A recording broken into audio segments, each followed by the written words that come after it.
শ্যামা মা প্রিয় মন হারিয়েছে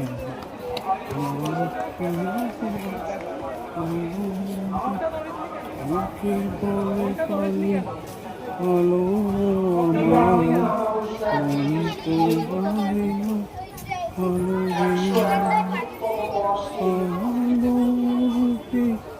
দিগম্বরী রূপে দিগম্বরী বিদিপত করে আলো শ্যামা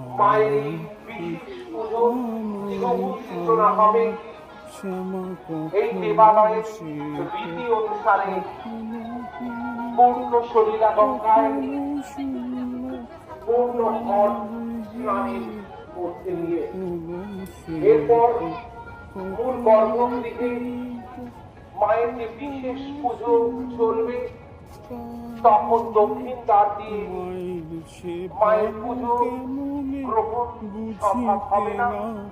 নাট বলতে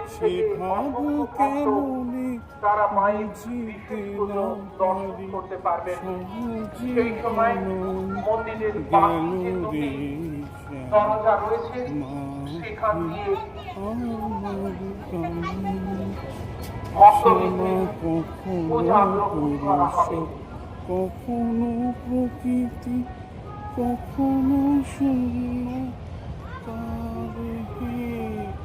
কখনো পুরুষ কখনো প্রকৃতি কখনো শূন্য মায়ের সে ভাব ভাবিয়া কমলা কন্ত সে ভাব